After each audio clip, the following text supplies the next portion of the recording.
Bom dia. Começamos hoje com as previsões da economia, né? Só para lembrar, a taxa Selic, a taxa básica de juros, está em 6,75%. Estava mais do que o dobro disso no governo Dilma, 14,25%. Essa significa que no mercado interbancário essa taxa é a mais baixa e um juro real aí de uns 3%. Agora tem que fazer pressão para que os bancos, né, baixem a sua taxa de juro. Eles justificam dizendo que há muita inadimplência e que essa taxa alta de juro ajuda a cobrir o não pagamento, né? A própria a venda de automóveis, que foi estimulada numa época em que o governo federal estimulou o consumo como fonte de crescimento, acabou causando bilhões de prejuízo aos vendedores. Deu 20% de gente que parou de pagar a prestação e que compraram automóveis naquela época em que o sonho do governo era estimular a economia, estimulando o consumo, e acabaram estimulando o endividamento das pessoas que ficaram sem poder pagar, né? Bom, mas um ex-presidente do Banco Central prevê que essa taxa básica Selic de 6,75% não baixa mais, mas que deve permanecer este ano, porque a tendência é de inflação muito baixa, certamente abaixo de 4% durante todo o ano, né? A economia já está num ritmo de 3% positivos do PIB neste ano, já vem nesse patamar, né, nesse ritmo. O IPCA em janeiro dos últimos 12 meses deu 2,86%, né? Essa é a inflação atual, nesse momento, abaixo de 3%. Agora, há incertezas, né? Se não for feita a reforma da Previdência, é uma incerteza contra a economia brasileira, né? Houve uma queda bem brusca das ações em Wall Street, né? A economia americana está se reforçando muito com a política de Trump, né? O desemprego acabou, a economia está subindo. Isso pode significar algo ruim para o Brasil, com os investimentos se concentrando lá, né? Inclusive em busca de rendimentos mais garantidos.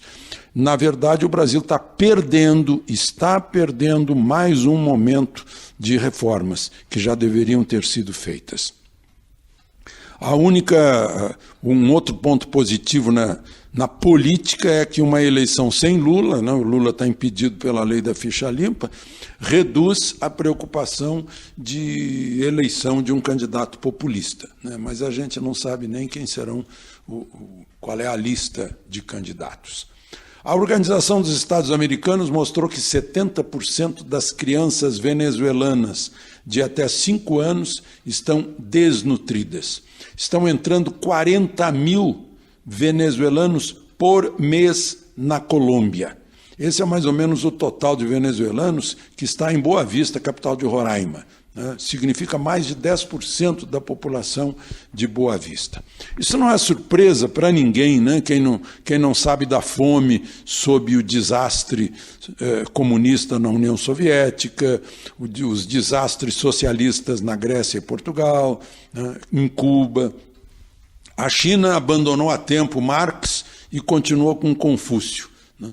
Aqui, por causa da ignorância de muitos, ignorância histórica inclusive, e a fé ideológica como uma religião, e um desvio, uma espécie assim de substituição, né? Nessa religião socialista, investe-se aqui no Brasil, né? Algo que não deu certo em lugar nenhum do mundo. Descobre-se que é o melhor regime para emagrecer. Uma pesquisa mostra que na Venezuela 80% da população em um ano perde quase 100 quilos. Bom, estou vendo aí o carnaval já terminou, né? Estava muito animado, principalmente nos meios de informação, e exageros, né? Aqui em Brasília, o Correio Brasiliense escreveu que 2,5 milhões são foliões aqui em Brasília. Brasília tem uma população de 3 milhões, né, o Distrito Federal todo, que significa que 5 em cada 6 brasileiros seriam foliões. São Paulo também disseram que havia 4,5 milhões de pessoas na rua, né? Isso é uma coisa, significa que as estradas deveriam estar vazias de volta de Santos e de Guarujá. Mas, enfim, a alegria no país inteiro, essa alegria mostrada aí nos meios de informação, contraria os pessimistas, né?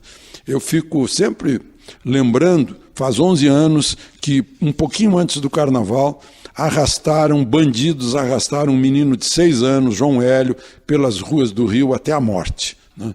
Se naquela época tivesse havido alguma reação,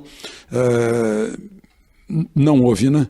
Não houve reação, houve sim Carnaval logo depois, e o Rio de Janeiro foi piorando a cada vez. Hoje é uma praça de guerra. De Brasília, Alexandre Garcia.